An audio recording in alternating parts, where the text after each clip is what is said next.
Hey guys, I just want to let you know that I'm now a certified spiritual life coach. If you resonate with the topics and lessons that my guests and I discuss on my podcast, and you feel that you could use some empowerment and direction in your journey of becoming who you truly are, consider booking a free discovery call with me on my website at kindlemccullough.com. And now on to the episode.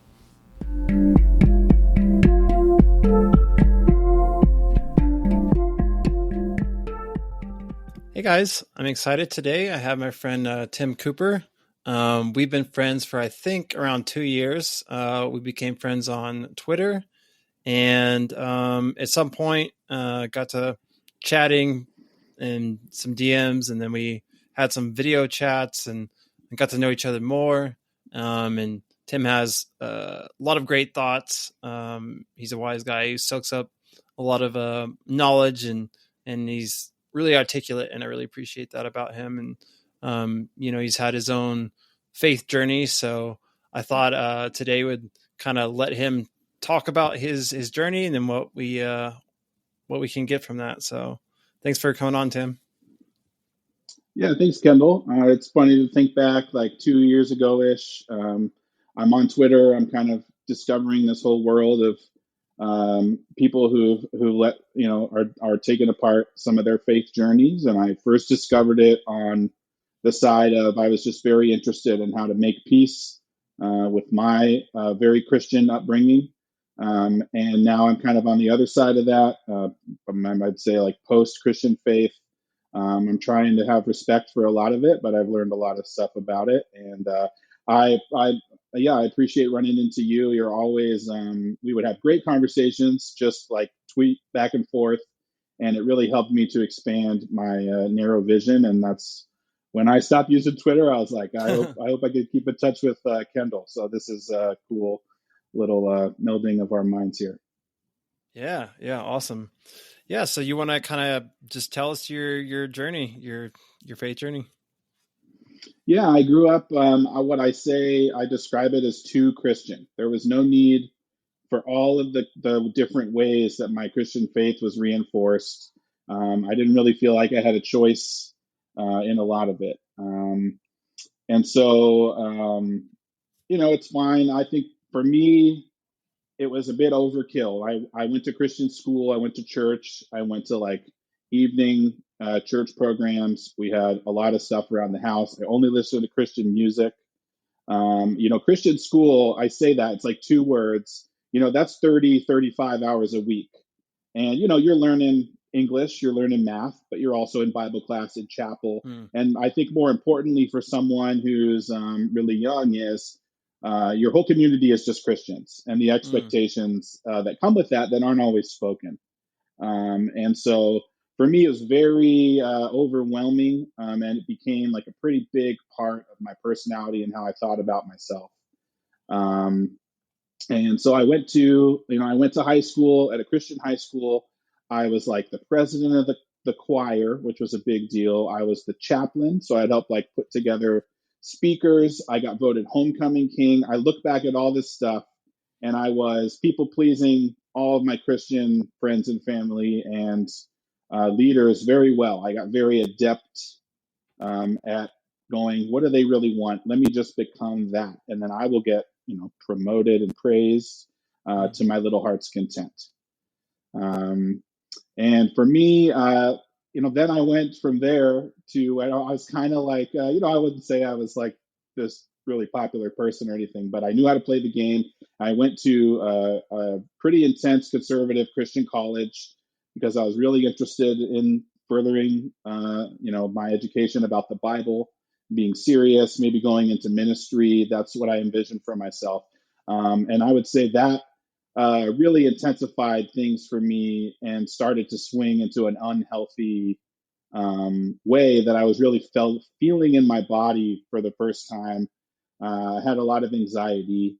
What I look back at now as kind of like religious anxiety, like scrupulosity or OCD, just really concerned with what does God want me to do, and am I doing that? Mm-hmm. Yeah. Did you grow up in the South or the North America? I mean, not like South America, yeah. but the South or north of? North America. So I grew up in the Bay Area in California, Okay. but very sheltered. Again, it was all Christian stuff. Like I would have had no clue that the Bay Area was what the rest of the country thinks of as kind of like the gay capital of America. Like I would have had no clue about that Mm-hmm. until after I was out of school. We just did not. They did not want us to know that. Is kind of Mm-hmm. how I look back at it. But I will say that it does, a lot of the traditions I was in, the school, the Christian school I went to was independent fundamental Baptist for the first 9 years, K through 8. And that's kind of a Southern movement that's everywhere now. And then the college I went to is the Master's College, which is John MacArthur, who's a big, Oh yeah. Christian pastor. He's a million books, radio shows, sermons, all this stuff. And he went to Bob Jones University. He's very Southern, like he's kind of a Southern dude, Mm-hmm. but he's just done his whole career in California. And there is this little kind of Orange County, South of America, kind of Christian community that doesn't get thought of because everyone thinks California's super liberal, fruits and nuts and Mm-hmm. all that. Right. But there's a pretty big influence there. Um, and so, yeah, it's funny. I grew up in California, but I didn't get the, classic liberal, Holly weird influence that everybody kind of Mm-hmm. culturally associates with that. I was very sheltered. And so when you asked that question, I was like, oh, yeah, it is similar to growing up in the South, where it's very cultural Christianity, except my parents, my communities, they had to try a little harder at it, I think, than maybe a community in the South would. Yeah. Yeah. I wonder if because California is known for being more liberal or like the gay, like you said, all Mm-hmm. that stuff, if they tried even harder to be more conservative and keep that kind of like bubble. But at the same time, like I understand what you're saying. I don't think my upbringing and the Christianity I was raised in was as extreme, but I was homeschooled for a little while and that was pretty Christian groups. And then I went to private school and that was Christian. And, I mostly listened to Christian music growing up. And, yeah, I find it funny or it's interesting to say different people and how they grew up, if they were Christian and how involved they were in their church. Because there is some churches where it's like your whole life is basically like church events and going to church and all this stuff. And Mm-hmm. I think I had Josiah Martin on. I don't know if you listened to that one. And he kind of, yeah, church was his whole life. So yeah, I think that that can lead to just not being exposed to other cultures, other religions, other things, and kind of create this same mindset and this closed mindset of this is the way, and you don't really know anything else. Yeah, I mean, I do think they had to try harder. They came up with new strategies to kind of fit in the midst of that kind of liberal culture. And there's kind of two things that peaked when you talked. Is one is this is pre-internet, where I feel like there's this Mm, Christian cultural movement, Christian publishing, Christian movies, Christian music. It was all peaking in like the 80s, 90s, and mm-hmm, then as the 2000s hit and people started to use the internet for everything, I feel like that was the peak. It was like right when I was a senior in high school and going into college, the internet kind of took over. You're getting social media. Everyone has an email, AOL chats, and then you're just exposed to this whole other world. And the second thing, the analogy I love using with this kind of idea is, when you go bowling, and on either side of the bowling lane, there's two little gutters, right? And if you hit mm-hmm, the ball in the gutter, it takes the ball all the way down. You can't hit any of the pins. Well, if you're a mm, kid, they take these little bumpers. They usually have them at one end of the bowling alley, and they cover those gutters so that you have this temporary success that has none of the risk involved for bowling, right? So it's kind of like T-ball, right? Or lowering the basketball. They're making it easy for kids. Well, I say in my life, the communities I was in, they took out all the risk, all the way that I could not succeed at life, and what mm-hmm, they viewed as success mm-hmm. was staying a Christian. They took out all the risks so that no matter what I did, I would end up being what they wanted at the end of my journey. And I look back at that and say, that did not help my development at all. You gotta try and fail and risk and succeed. That's all a part of growth. And so I've kind of had to unpack that. And I like that analogy because in my mind, eventually I had to push those bowling bumpers back and go, hey, I'm going to have to try and fail some stuff to really connect with who I am underneath all of the religious people pleasing. Mm-hmm. Yeah. I think you were in your story talking about going to college. Yeah, so I went to college, and that's kind of when my inner life turned really negative, and there was a lot of anxiety. There was a depression, but I didn't know what those things were. The communities I was in didn't have language around mental health. Even at the college at the time was very anti-psychology. They had what they called a biblical counseling department, which they said it's way better than psychology because it uses the power of God. Mm-hmm. And at the time, I was like, that's amazing. I'm so glad to learn from all these folks. Now Mm-hmm. I look back and I basically see biblical counseling as we're going to yell the Bible at you till you say that you're changed and people please us even more. So, I didn't go to any therapy or biblical counseling, but that was the frame of reference I had. And, I kind of, I tell this story. I was going through a lot of anxiety and depression. It was my junior year, so this would have been 2004, 5, and I was really distressed. I would pray all the time. I was lonely. I was really confused about my identity as far as it was so tied to whether I was pleasing God or not, and I just didn't feel like I was. Mm. And I went on a walk. There's a trail behind the campus, and I was just overwhelmed, breathing really fast. And I laid down in the dirt and I looked up at the sky, and I felt like I couldn't move. Well, now this is all I'm describing to you as a panic attack, but I didn't Mm. know what panic attacks were. I didn't have that language. In that moment, was fully convinced I was being attacked by like a demonic presence. That's how I interpreted my body having a panic attack. And so I carried that with me for years. I didn't tell anybody because I felt a lot of shame around, well, I'm supposed to please God, but a demon's attacking me. That doesn't seem very Wow. power of God-ish. And Mm-hmm. not until 2 years ago did I look back, in 2022 and go, you know what? That was a panic attack. It wasn't actually, and I was able to. It wasn't a demon. I was able to unpack that as a grown adult man in his late 30s who had kind of stuffed that down and repressed it, and go, I didn't have the tools to handle that. It wasn't a demon. I can learn those Yeah. tools.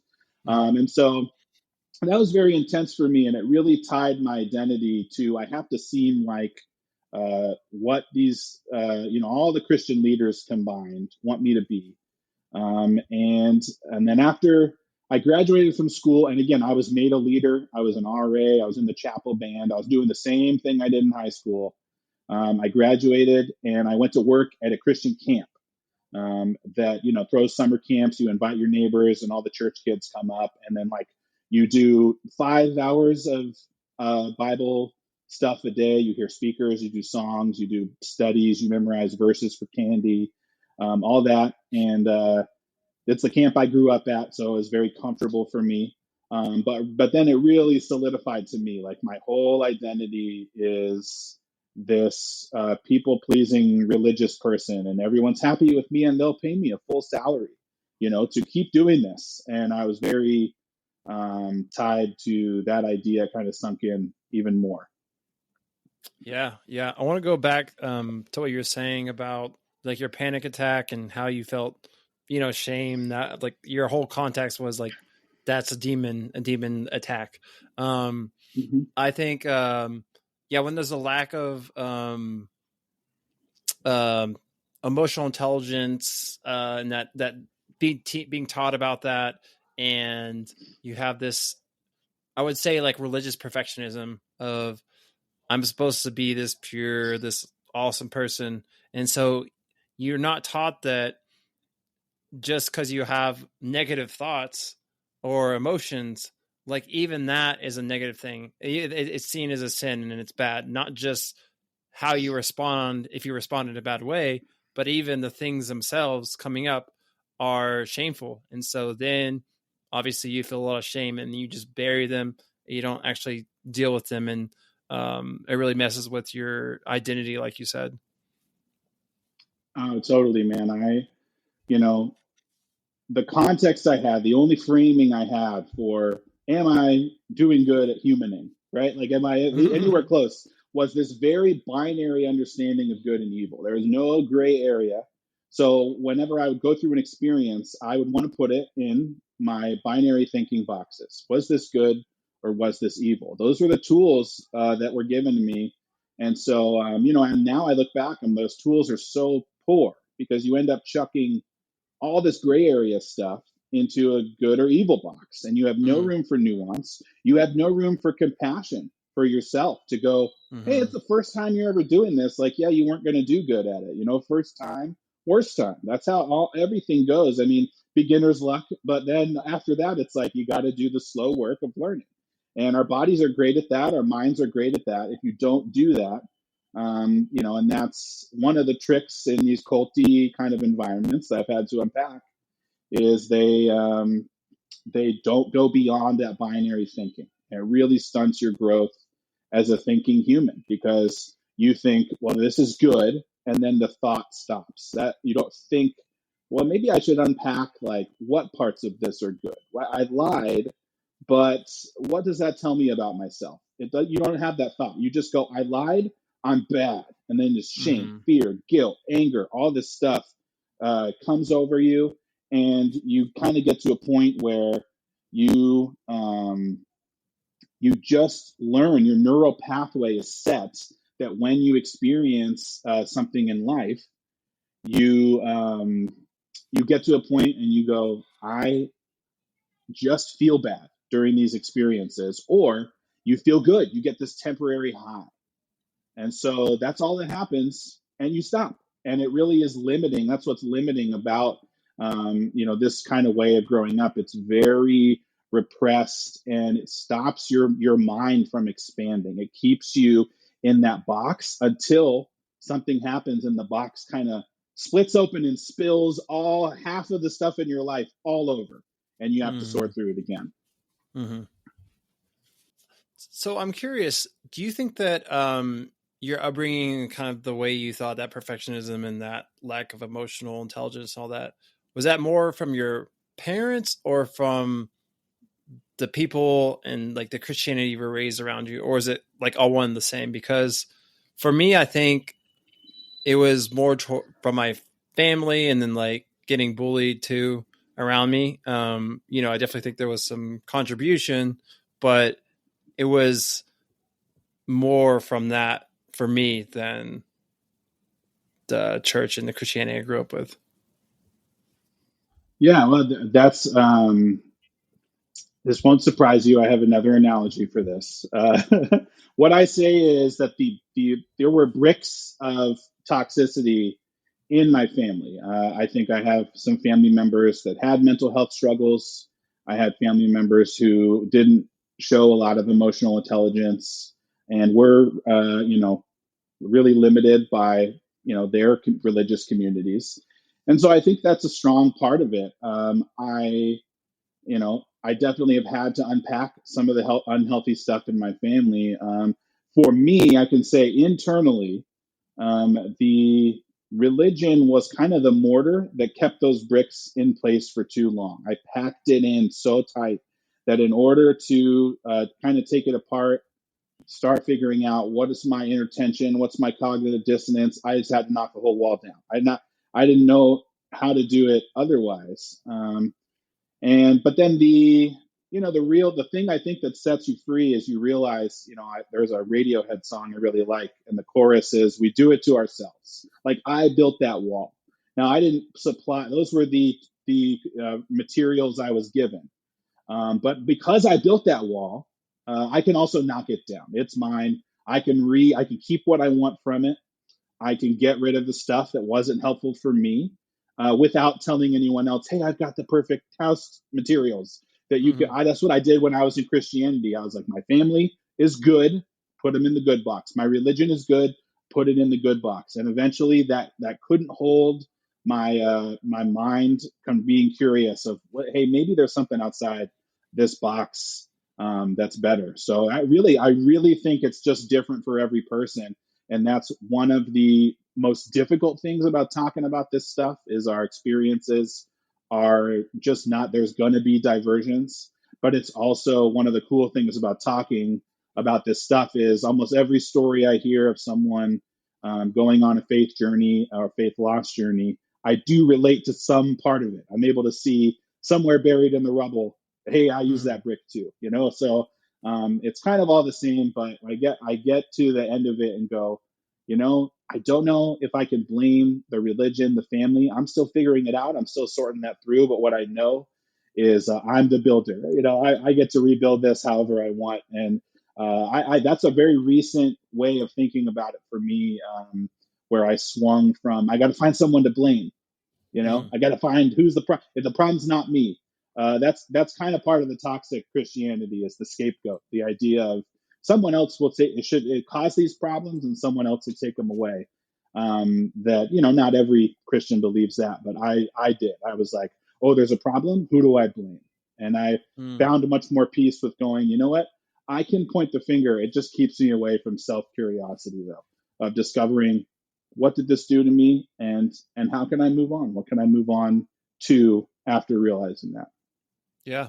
No, I think that's great. I actually talked about that 2 podcasts ago, about like taking responsibility for what we can. Like there was things that we were taught or things done to us, whatever, and they might not been right. And, we have negative emotions about it and we have to acknowledge that and process that through. I think that was part of my journey. And I can't just bypass those negative feelings or Mm, the reality of things, but um I can't just sit here in victim mentality and not take responsibility for my healing and for forgiveness and for moving on and my growth. And yeah, it's just the call to continue growing. And I think so many times you see people that deconstruct and you see them really get stuck in the mire of this kind of victim mentality and these negative emotions, and then they find each other and they kind of get.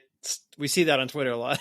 They hmm all kind of like spur each other on. It's good to have people that understand and process stuff. But if you're just getting stuck in that bitterness, then it's not really ultimately healthy or helpful.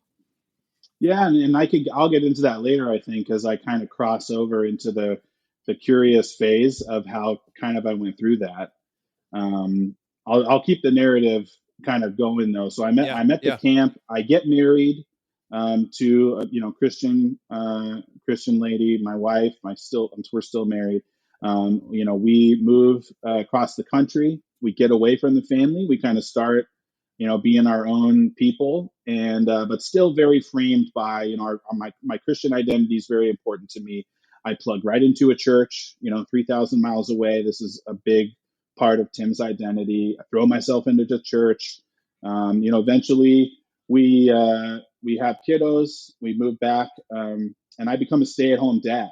And my partner works full time. I become a stay-at-home dad, and this challenged a lot of the ideas I had about myself Mm-hmm. that I grew up in toxic Christianity. Because, like, if I was really honest with myself, I didn't mind. I'd always liked working with kids, and doing that. Like, I was the camp director and all that stuff.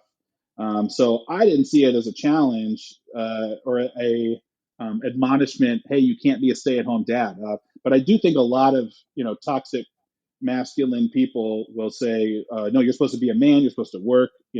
The woman is supposed to be in the home. So Mm-hmm. I had chosen to go against that. It was clearly what was right for our family at the time, but my identity was just like bouncing off the walls. I was like, how do I know that I'm doing what God wants correctly? And all the men around me are not telling me what to do as much. I was in more moderate churches now. That's just what we had found when we moved. And so no one was chastising me for this. I just kind of did it. And I tried to be like, if you can imagine a mom of a toddler be going, I'll be the youth group leader. That's not a good fit. And that's essentially what I did, except I was a man. So everyone was like, in church is like, we do want a man to lead this stuff. It's kind of like a low key rule, that a Mm-hmm. man is supposed to be in charge.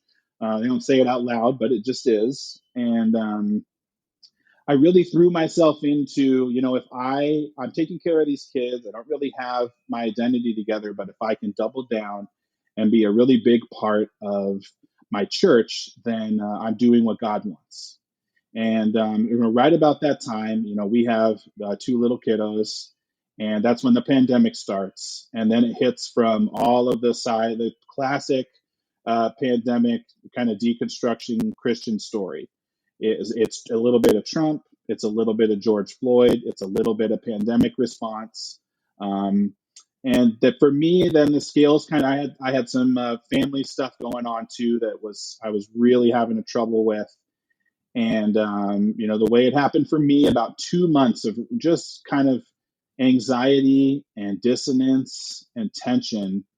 And I talked to my pastor, I talked to my friends. They could tell I was going through it. I talked to my partner, and I pulled my partner after the kids went to bed one night. I pulled her out to the back porch. I said, "Hey, I don't think I can be a Christian anymore. This has just become a really difficult thing for me, and I don't know what this means for like anything else in my life, but I think I'm going to call my pastor tomorrow and just tell him I need a break from all I by that time I was serving like four different leadership roles at the church, Hmm. doing music, doing youth Mm-hmm. group, community group. I was doing a preaching discipleship. I'd really thrown myself in, and that's all I knew at the time. I didn't have a goal.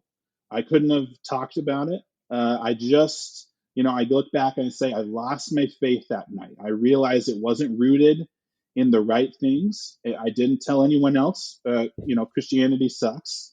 I just knew it was bad for me in a way that I couldn't sense or explain.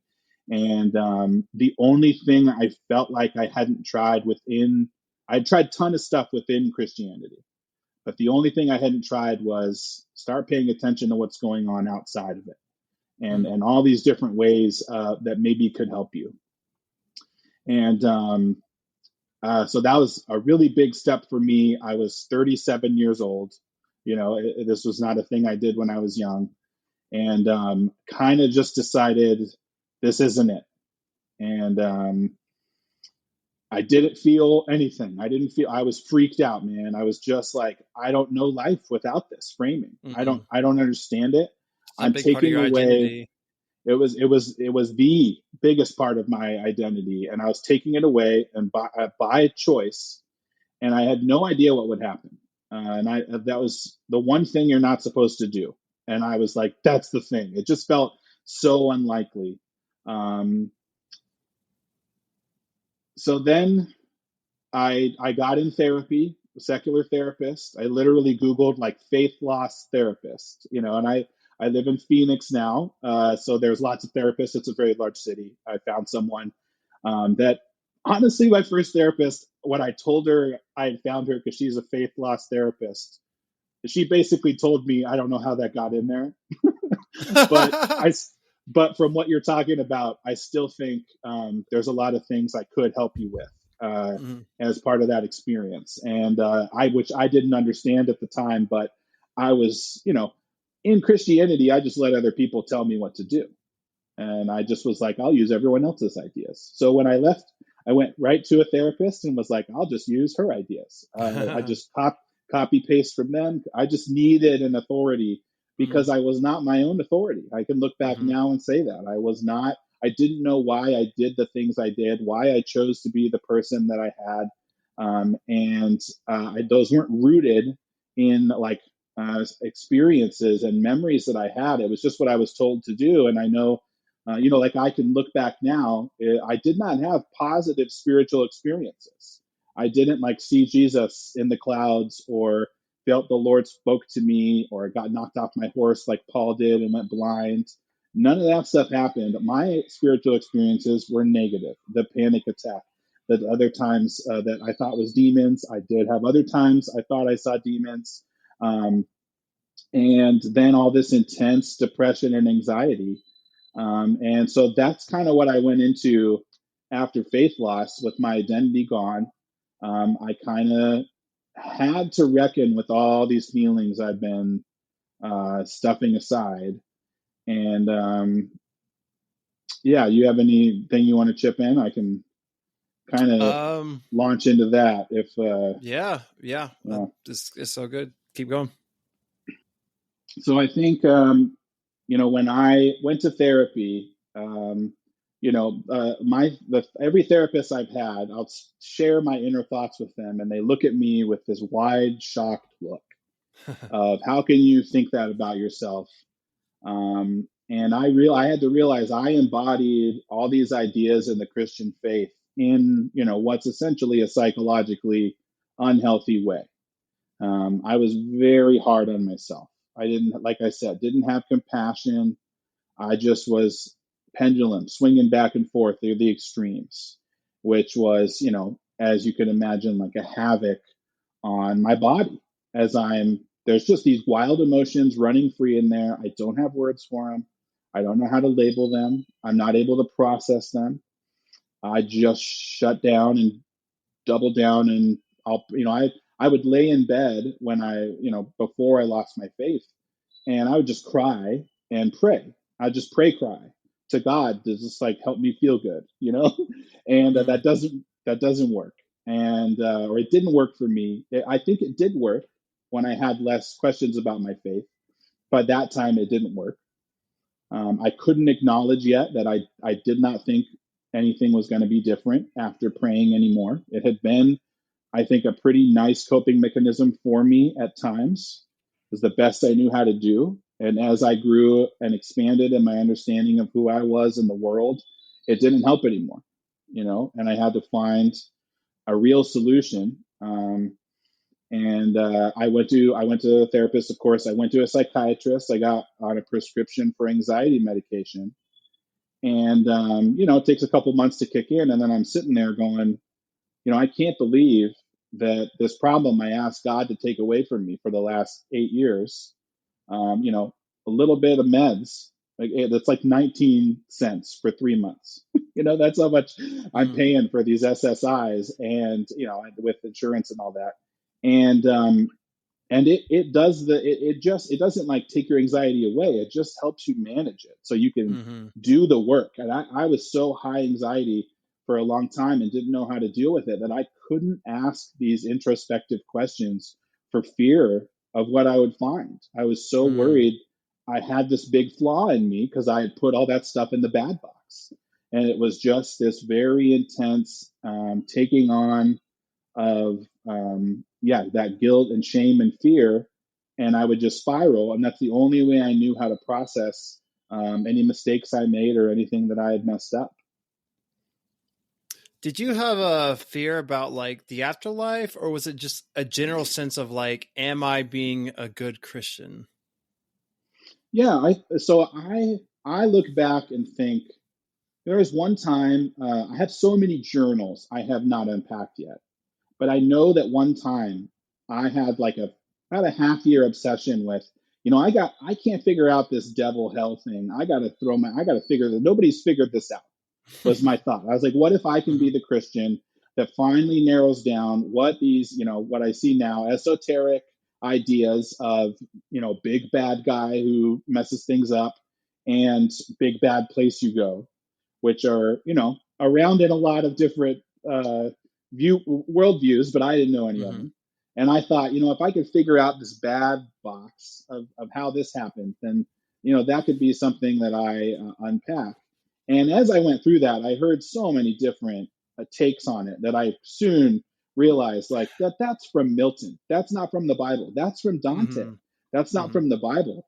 We don't know what these dudes look like, how it works. It's basically, and I know we've talked about this, it's like has more similarity to science fiction in a universe that somebody would make up to help them make sense of something or like unpack something than it does to real life. Like it just was too far away. And I think what I did is I just packed the idea of hell up and demons eventually. Nice. I put it aside, and it really did become what you were saying. It wasn't about the afterlife, or the rapture was a big one for me. It wasn't mm-hmm, about the end times. It was really about, look, if I'm on earth and my job is to be the best Christian I can, and the best Christian I can is getting other people convinced of Christianity, apologetics, witnessing, being involved in a church, all that stuff. I felt all that pressure. I got to figure out if I'm doing that good. And when you Mm-hmm. go to different Christian communities, different faith backgrounds, everyone kind of has a different take on that. So as I learned these different perspectives, it fostered a lot of self-doubt in me, because I was like, well, how do I fit into my old perception of what that was and the new one? I say I just kind of duct taped the new beliefs on, until I was kind of this like duct tape monster of all these beliefs. I just I couldn't do any ripping off of duct tape. All I could do was piling on. So for instance, I didn't believe in healing when I grew up. That was not a tradition. That people would pray for you to get better, but Mm-hmm. then the results, it was like, we're not gonna test and see if you got better. Our job is to pray, and the results are up to God. And I went to a church, and the first month I'm at this church, I meet a guy, and I'm being outgoing, trying to meet everybody in the church, and he says, "Oh yeah, we go to this church because they believe in healing." And I had not heard this, and if I had heard it, I probably wouldn't have chosen to go. But by that Mm-hmm. time, I felt so good about it, and I liked the community, that I was like, sure, I believe in healing now. That's literally what happened in my head. I had heard John MacArthur rant about healing ministries and televangelists for hours, and was like, yeah, that's a load of crap. And as soon as one person was like, well, I believe in healing, I was such a people pleaser that I was like, sure, me too. Oh, can we be friends? Like that's really what I wanted. As being a Mm-hmm. part of a Christian community was so important to my identity, and that's why it was such a big step when I decided no more Christian communities for me. I got to figure out who I am, really for Mm-hmm. the first time, with in a way that works for my person, for my body. Yeah. Yeah. Yeah. I think, yeah, like you were such a people pleaser that you couldn't be around a community because you would just be like tossed around depending on what they believed in. And so you had to step away to actually be able to figure it out for yourself. Yeah, and I didn't have any other language for my life than the language that the Christians gave me. Language is a big part of how Mm-hmm. you learn about the world. You know, Mm-hmm. and and if everyone uses one language, and I'm not talking about like Spanish, Portuguese, Italian. I'm talking about if somebody has an experience in the world and they put it to you this way, right? So instead of saying God makes, sometimes we're sad. People go, sometimes demons oppress you. So then you take that language, you apply it to your own experience. So I didn't have the language, and I have had a whole journey in just learning how do other people talk about these feelings. I didn't have that. And, one of the things I do think there's an aspect of, especially conservative Christianity, that creates the atheists that come out of it. They create the Mm-hmm. deconstruction because they tell you your whole life, well, if you leave church, if you leave God, if you step away from your faith, if you backslide, well, then you're no better than, and they just put you in the other bad box, which is Mm-hmm. atheists, Mm-hmm. liberals, all the other religions. They have word feminists, they have Marxists, they have all these code words for other. And all Mm-hmm. it means is Right. other box. All it means is the other box. It's not our box, which shows you it's just about, it's a lot of ways you can look at it. But that aspect of it is really about you're included or not. It's a Mm-hmm. really strict guideline for you're in or you're out. And if you're in, we accept you. And if you're out, you've shown us you're the enemy now, and so I had never, it's funny because I had a phase where I read atheists because I wanted to be able to apologetic them out of their atheism. So I read some Hitchens, some Dawkins, some Sam Harris, late aughts, early 2010s, where their books were bestsellers and people looked up to them, and it was like new atheism is going to tear down the church. So I was like, well, I'm not a Christian anymore. I must be an atheist. I got to figure out what atheists believe, which Mm-hmm. is not how atheism works. It's just that I looked at another belief system and said, well, it must be structured, my Christianity, very rigid in a set of beliefs. And then you Mm-hmm. meet atheists. Atheists cannot decide what atheism is because Mm-hmm. it's not a belief system. It's a door you walk through that says, you know what, I don't really believe in these God ideas I have anymore. What else is out there? And as soon as Hmm. you go through those doors, you're able to see, whoa, there's actually a lot of stuff out here. But until you go through that door, for me, that fear of disappointing God kept me from saying, even what if there isn't a God? Or what if there isn't the God that I was told about? You know? And so I stepped into that and quickly realized the atheists fight amongst themselves just like Christians did. You know, Right. like there's no pure version of atheism, but look what I'm talking about. I'm like, I got to find the pure, good version of atheism. Guess what? Hmm. That anxiety, that scrupulosity, that intensity of I got to find my identity in something else, it was all still there. And that's just the only way I knew how to take in the world. And so I had kind of like an angry atheist phase. You were with me for part of that, where I just wanted to be skeptical. I was like, no, you believe in something, I'm going to doubt it. Which it just is a sucky personality to be. You're just fighting constantly. It's very similar to Christians who will just pick a fight and want to shove Jesus down your throat all the time. Well, atheists can be that way too, where they go, I need an enemy. I thrive on having an enemy that, in my opinion, kind of piques that anxiety. That's what you're used to having in order to take in and run in the world. You run on anxiety. So you're like, let me repeat these anxious scenarios. I could do a whole Inside Out 2 here thing here where we talk about there's an anxiety character in that movie. I just saw it this month, but it's just a great analogy for what happens when anxiety takes over your brain and runs your whole body is running on anxiety, and you're convinced you have to be this other person. And that's exactly what was happening to me. And when I left the Christianity, it did not go away. It was still deep inside me, and I had to unpack that. Yeah, yeah. I think, I mean, just like anytime we leave something that is kind of extreme, we have to find the opposite extreme to then find some balance, hopefully. Some people don't reach it, but um, I totally get it. Just like I think, some people, they experience Christianity, a lot of toxicity in it.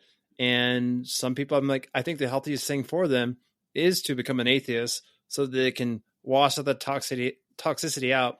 And, my hope is that they eventually find the gold within Christianity. But I honestly don't care if they become Christian or not again. But I think it's healing if you could be like, oh, you know what? There is some gold in here. And just like atheism and how there's a wide spectrum in what they believe, there's also that within Christianity. But and I think that there is also some benefit in, taking your experience and your journey and what you've learned back to the religion you started from, and that can help other people open their mind and get a broader perspective and connect with other people more. Yeah. Yeah, I relate to all of that. I mean, in order to look at, your religion with, a healthy view, you have to be a healthy person.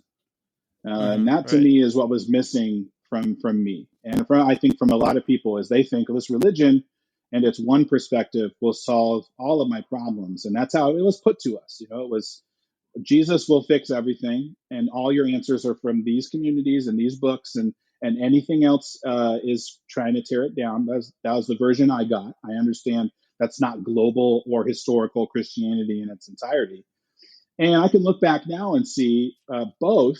Hey, I don't know what that verse means, so I'm not giving it a place in my life. I don't. I need to know the meaning, the intent, so I can get rid of that one, which isn't a thing I felt free to do. I had to take the Hmm. whole thing, hook, line, and sinker, and Right. really, I was also accepting the interpretations of the leaders around me. Is really what Hmm. you're doing, because you don't open the Yep. Bible. If I read this book and you read this book on separate sides of the world, and we wrote a book about what we've learned, we could learn, you know 90%, just the middle of that Venn diagram touches, and we're Hmm. we're pulling different stuff out of that. That's kind of how literature is. We process Hmm. it through our own lenses. So you got to be a healthy person to unpack a religion and sort through it in a way that's healthy for you. And I was told it's a one size fits all thing, and you just put this on, it solves all your problems. Well, you see, that's not engaging my own self. Right. And I'm putting I don't get to discover that self. I'm chasing after this carrot on the stick of another. This is another person I'm supposed to be. Mm-hmm. Um, and so, yeah, I had to step away from Christianity and have my figuring it out, learning, mistake making phase. I would like pick fights with Christians. I used to be one 6 months ago, and Mm-hmm. I'm like, now I'll just proselytize this Christian into being an atheist. So that's a Mm-hmm. Christian way of seeing the world. A lot of religions don't proselytize as intensely as the one I grew up in, but I had to unpack that. That's not who I am. That gives me a lot of anxiety. It gets me riled up for like hours after the interaction. And I basically made a rule for myself, like, don't get involved in this. It's bad for you. That's what Mm-hmm. I needed. That's what I needed for me, and I had to experience that to learn from it. But now it's rooted instead of some adult was like, this is how you should act. And I'm like, okay, it's rooted in my own experience. And again, going back to the inside out analogy of like, this whole thing's built on memories, and how you process the memories changes. And there's Mm-hmm. these little shiny bowling balls up in Riley's brain. She's they're getting chucked around. They're one color, they're two colors. Some of them you get rid of. Some of them you got to process. It's a whole thing. I'm able to build who I am on my own experiences now instead of on someone else's experience. And when I'm looking at, what's like you're saying, going back and healing the parts of the religion that are healthy.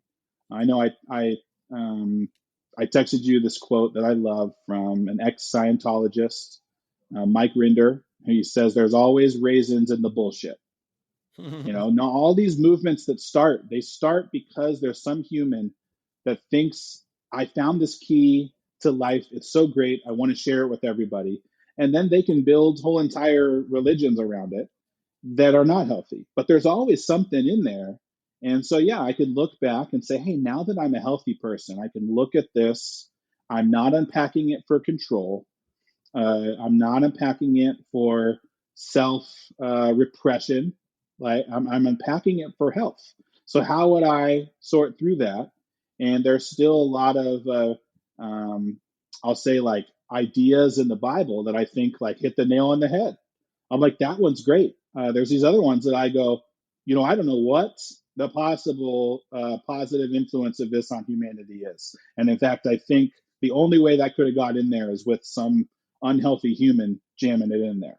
So it's Mm-hmm. both. But until I trust myself to make that call, my journey was, well, got to err on the side of caution and just believe the Christians about it. And Right. for Right. me, I did that to myself. I did that in my own head. It's the only tool I had.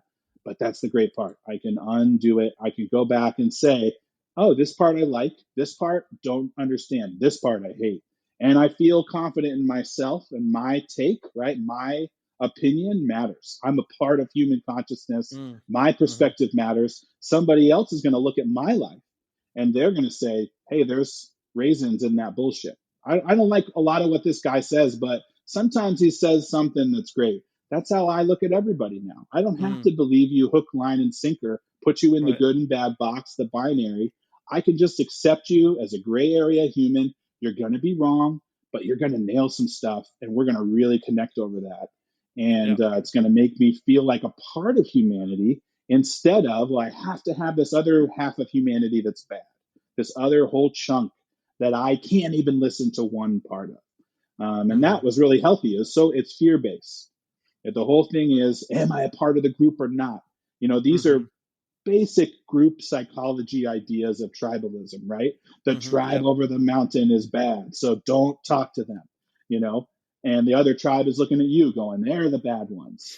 And then some guy comes in over the valley or over the sea and goes, you all have to get along or I'm going to kill you. And you figure it out. Mm-hmm. Like that's how human history kind of went for a long time.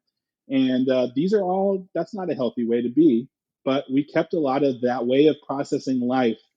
It stayed with us. I got to find the bad guy first.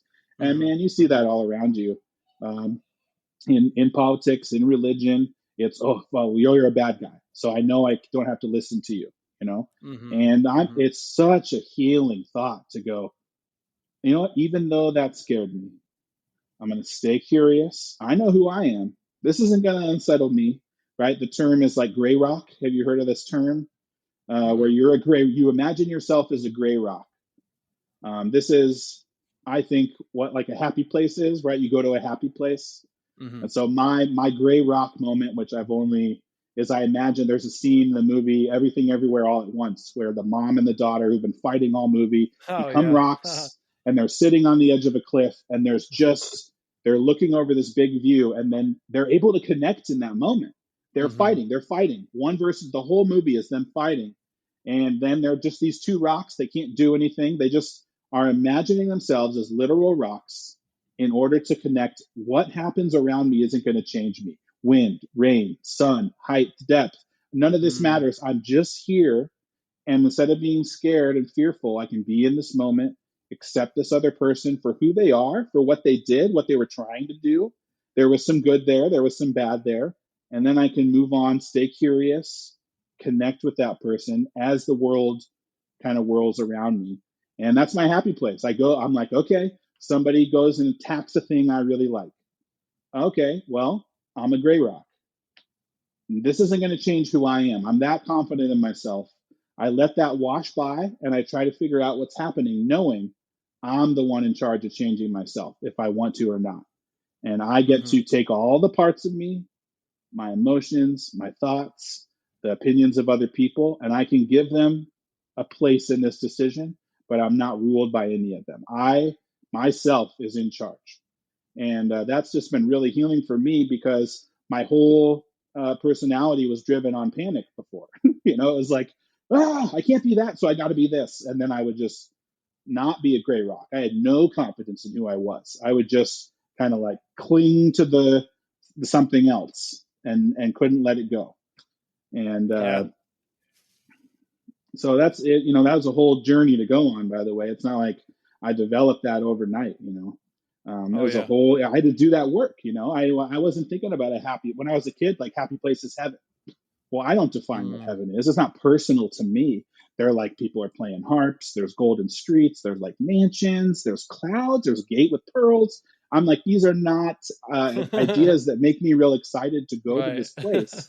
A happy place is personal to you. You get to decide what it is. And people can share an example of their happy place. One of mine is also a concert. I love music. I've always emotionally connected with music. I play music, I write music. But just being at a concert and that moment where the band performs the song that connected with you or a lyric, musical moment that your whole person vibes with. That's one of my other happy places. That's specific to me. If I go to someone who likes video games and is like, your happy place is a concert, they're going to be like, what? Well, no, your happy place can be a video game. It can be a mountaintop, like Everything Everywhere All at Once. It can be playing Legos with your kid or a memory from childhood. It's whatever works for you. And so it was a while for me to go, hey, what's my happy place? What is, actually, my partner and I talked about this. She has a totally different one, but it works for her. So I'm glad. I don't need to tell her, hey, Mm. this is how you can calm yourself down in the midst of chaos. She's Mm-hmm. got to find that. It's got to be rooted in herself. I've got to find it for me, even if it takes a while. When people first told me the idea of happy places, I thought about all the times in my history that people would use that. And I went, well, that's just some BS because Jesus is supposed to keep you calm.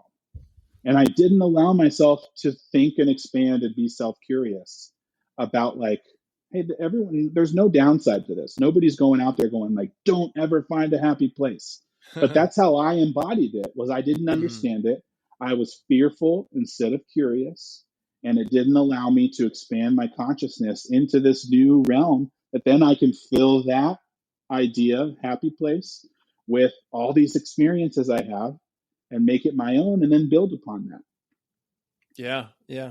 I think religion and Christianity can fall into this box of the individual or uniqueness or your own path.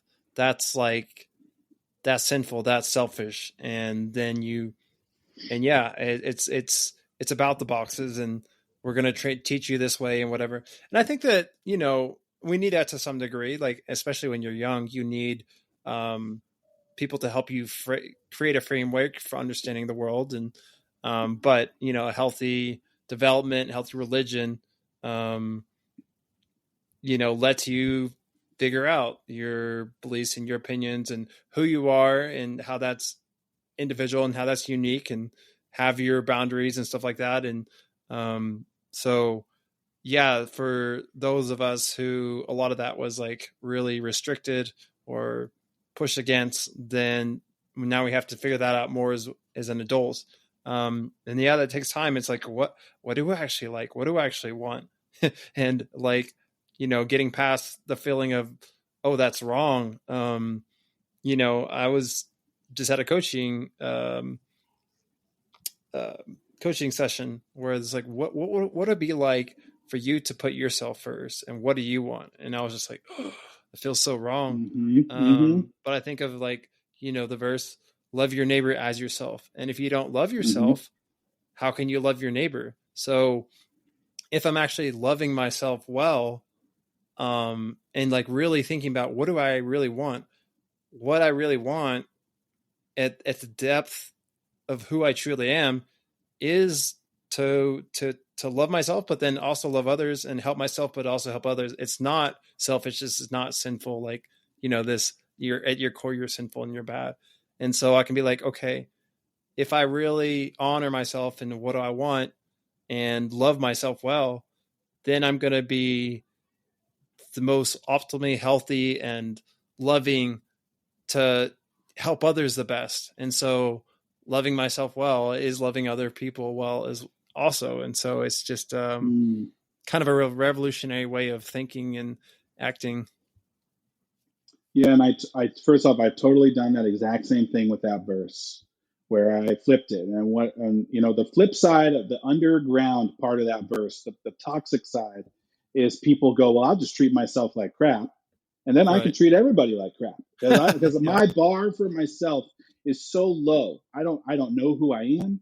I'm not curious about myself, so I'm not curious about who anyone else is, and I'm not curious about them. What runs them? I would only see it through my eyes. It's, I'd say it develops kind of a narcissistic personality in you to treat yourself that bad. That's what a lot of a narcissist run on, shame, and they're so intensely have to reject themselves, see what they hate in other people, and blame it. And so I've healed that verse. Actually, say with my kids every night. My wife still is a Christian, so she wants to pray. We want to have a nighttime routine. And I never was the person that said, I don't want to pray with my kids. I still want to interact with them in this moment that has meaning. And one of the things we agreed on is we want to teach our kids to take care of themselves so they can take care of others. And that's how we put it to our kids. That's still kind of this esoteric idea of self-knowledge that will then be able to grow and flower and bud and fruit out of your healthy root system, And our root system is ourself, and then it grows out of that. Well, if we don't have a healthy self, it's just not going to grow into that. You're going to need to reject some people to feel safe. And Christianity they have these ideas of these esoteric ideas of the inner parts of a person, your heart, your soul, your spirit, even your conscience, your conscience, right? The Holy Spirit is the other one, right?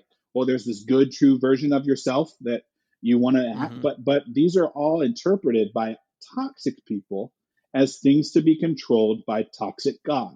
So they make a God who's very controlling. So it's like, well, God's supposed to control your spirit. All these ideas now have a whole other meaning to me. Soul isn't like, oh, the thing I have to submit to God.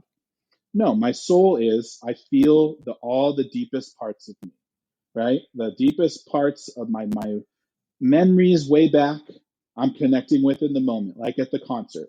And I'm just vibing with the whole universe, and that moment has soul. Spirit, I'm in touch with my own spirit. I don't want to be in touch with the Holy Spirit, the conservative Christianity idea of the Holy Spirit who like has special gifts for people and then, draws out your own special gifts in you. That's kind of just what they would use to get you to do stuff at church. It's how controlling people used it. Well, I'm like, okay, I totally vibe with the idea that there's like a pure, good, divine essence of the universe that we're all reaching out for. That's fine. That's a healthy way to look at it. There's something more in myself that I can discover that's even more in tune with humanity. It's even less repressed. It's connected with all these parts of all these people and the animals in the sky and the dirt and the volcanoes. Like there's something in there. And I can reach out for that. And I don't know what it is. I don't need to define it. I don't need to put it in my good, bad box. I just need to let myself be in touch with that. So you could heal all these ideas, but it doesn't happen without questioning, what is that? Critical thinking, like if I go back to that analogy, what do I think was happening with my boxes, right? I have these boxes, I put good, bad. Holy Spirit's good, demonic is bad. Church is good, not going to church, atheist is bad. That's all I have. Well, then I dove in. Well, why? Okay, I'm in this box. It fell apart. I had so much stuff in it. It couldn't hold all of those thoughts and doubts together anymore. It bursts. Well, I got to still go in and sort through that. So what do? I again choose a binary. This is the beginning of how our thoughts expand, like a little cell. When you zoom in on the cell in the video of like life begins, and then it's like a cell and it pops into two cells. That's a perfect example of how it starts. And then you fill that cell with stuff until you got, I got to split this one up. These boxes, these paradigms, these balancing ideas, yin yang, whatever you want to call them, don't make sense anymore. I'm going to have to go deeper into my consciousness and split this box into yet another box. And you're expanding, literally expanding each time you ask the question. So, okay, atheists don't want to go to church, but also there's these people that say they were abused in a church. Okay, now there's two groups of people in my quote bad box. And then I'm able to go in. Well, why did people leave church? Why did people become atheists? Now I got 4 boxes. Next time, boom, 16. All of a sudden, I can't even remember that bad box anymore. I'm learning so much stuff about atheists, about church abuse, about all these ideas of why people decide I don't want to go to church. And then I'm also able to go into my good box, church. Why do people go to church? Well, some of them find truth and meaning in it. Okay, but you know what? I got to split that box in half too, because some of them are trapped in it. That's how I was. And then I'm like, okay, why would you stay in a church and feel trapped in it? What's going on there? You're talking about fear. You're talking about anger. You're talking about a lack of emotional, sensory experiences that tie you to it, that maybe the folks do go to church for. There's both of those things. Then you expand on that. I mean, that's one of my huge things is emotional integration. I know we've talked about that, is going back and saying, what emotions was I feeling that I stuffed down in the moment? And how do I make sense of those with words? So for anxiety, I had a panic attack, thought it was demons. Nope, rewind. That was actually anxiety. You were depressed. You were feeling a lot of cognitive dissonance, and you used the only tool you knew to unpack it. Well, what am I doing? I'm taking that memory I have, that inside out bowling ball that was shaded all into bad box, I would say as black, and I'm bringing multiple colors to the table. I'm also able to look back with joy and say the best I knew how to do was process that experience, and I did find some meaning in it at the time. I can't deny that. I can't deny that my Christianity did used to give me a lot of purpose and meaning. I just also can't deny it stopped being healthy for me, and it's not a good way for me to frame my experiences anymore. Yeah. I think, people, they get stuck in the perfectionism and the certainty and the fear.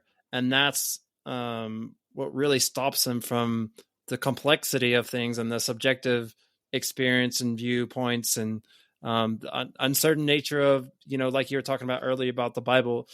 Each theological belief has like at least 3 different perspectives on what the truth is. And, a lot of people that go into, if they're trained well in the theology, then they realize all this, and then they're not so dualistic and so certain or set, or you have to believe this certain way. Cause it's like, there's a lot of validity and a lot of big camps in these different perspectives. And so, so you have to heal that perfectionism, that fear, and the need for certainty.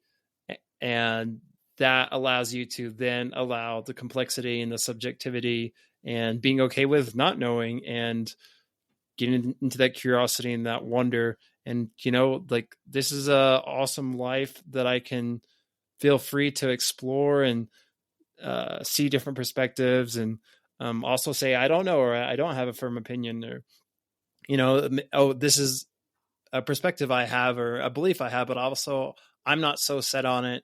And does it actually matter for my like eternal salvation if I have this perspective or not? Like, I'm like, I don't think that that's how it works anymore. So, I talk to Christians sometimes, and, I'll be like, I have this belief, and they'll be like, that belief is, this isn't the Christian belief or the biblical belief or blah blah blah, and they always tie their beliefs to some external authority away from themselves. I'm like, if you if you know Christian history, you know that there was all these different beliefs, and even if like a council said this was heresy, that's still humans making subjective claims. And so you really get down to like all of this is subjective. And so I at this point I'm just like, I'm going to be honest and be like, you know what, this is my subjective beliefs from what I understand of life, and I'm not going to be like, this is what this person or this book or whatever believes, so I can validate myself in this belief system and say I'm right or I'm with this group. Yeah.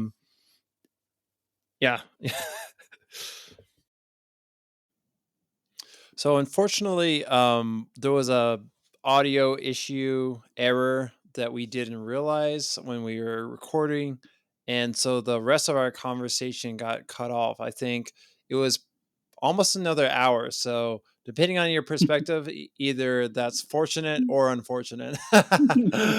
uh, but Tim has graciously agreed to come back and kind of give a closing general statement about our talk.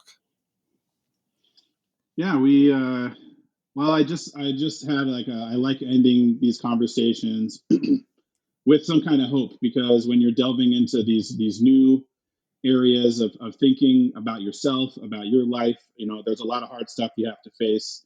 And I know, there's kind of two encouragements I have. And one is you get to do this at your own pace. You don't have to. You don't have to take any of these steps. No one's forcing you, even though you might feel coerced. You get to pick.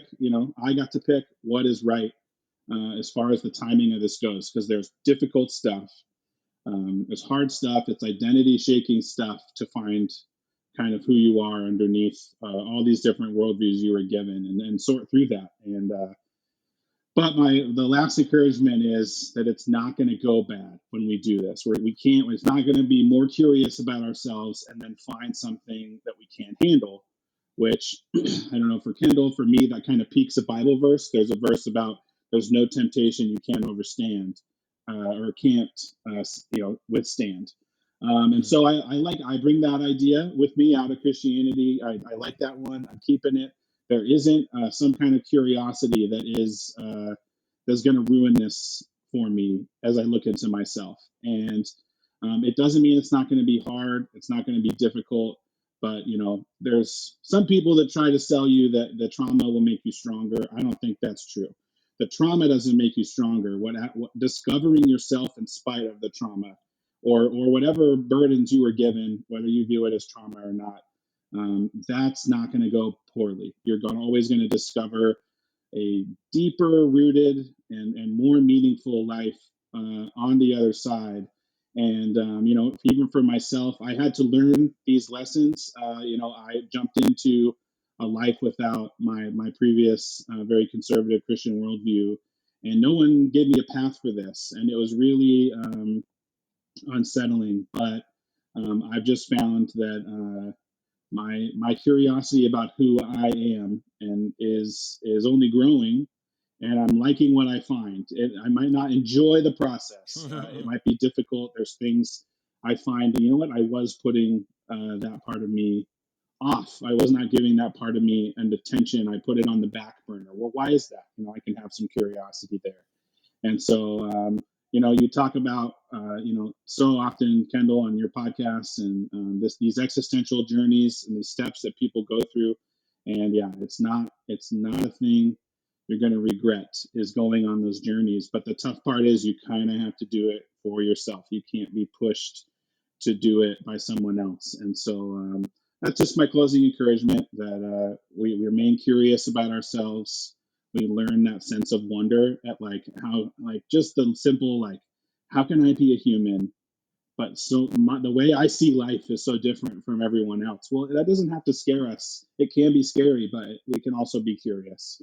And so that's my, positive, hopeful note. Be curious about yourself, and it's not going to go wrong. You're not going to hate what you discover about yourself, because it's truly you. Yeah, great statement. I totally agree. It was so huge on my own journey. I think there's a quote that's coming to mind. If you see the path before you, you're probably on someone else's. Yeah. I've also got a newsletter coming out called The Pathless Path. Mm, And so it's like, yeah, and there's another quote too. It's "The map is not the territory" by Terence McKenna.